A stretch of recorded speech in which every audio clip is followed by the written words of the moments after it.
Sasa mwanangu leo mimi hata mke wa mtu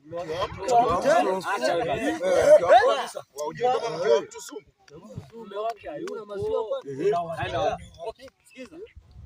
Usimwamini. Namba ya mume wake ninayo. Watu mpigie. Wewe mtafute kwanza. Sasa kuongea ujinga. Huyu tunamfahamu huyu. Wewe anataka mimi huyu anabadilikaga na nyie.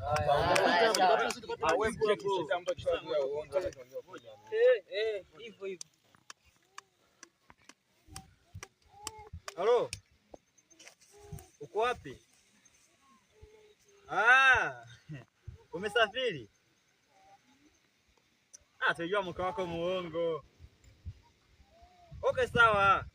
Ngoja twende. Kumbe ni kweli? Kumbe ni kweli haupo? Una lako?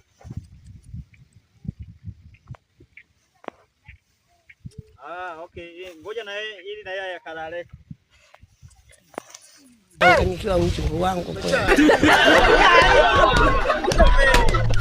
Sio kwanza nimesema. hapa twende tu tunazurura tu asubiri muda wa kutafuta yule dogo ile dili na yule dogo mtoto. Yule wa kuua. Nyama kweli. Lakini kamdomo. Kabisa kamdomo. Niambie kitu. Sasa yule tunaenda kumuua.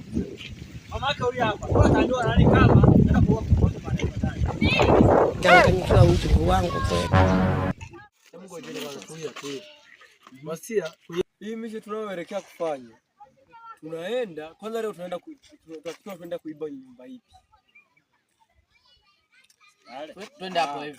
Haya. Sasa kuna hii tunaenda pale tuangalie usiku tutapita wapi? Yaani tunaenda kusoma amani. Yaani ni watu nzuri. Lazima wote tumemwelewa. Wao tunasoma na amani tunapoiba pale. Je, usiku tutapita wapi wakati wa hivyo hivyo. Sasa tuanza kwenda pale sisi wenyewe kati yetu tukavuruga pale. Kwa na mdomo. Humu kuna mtu mmoja anapendaga kuongea. Huyu jamaa. Huyu. Maana kabisa. Kwa hiyo tukifika kule juu kazi. Auchunge mdomo wako. Enda tu. Nataka huyo achunge mdomo wake. Uchunge mdomo. Weka deep. Unaweza kweli. Kwa hiyo leo utakuwa tukosesha yeye. Utakaza. Yaani tunaiba vitu vya samani. Umesikia? Tuelekee. Kwa hapo tufelishe. Tutamaliza kabisa. Wazee anakuaje wazee? Shwari wangu. Unaje hali ya hewa hii wazee?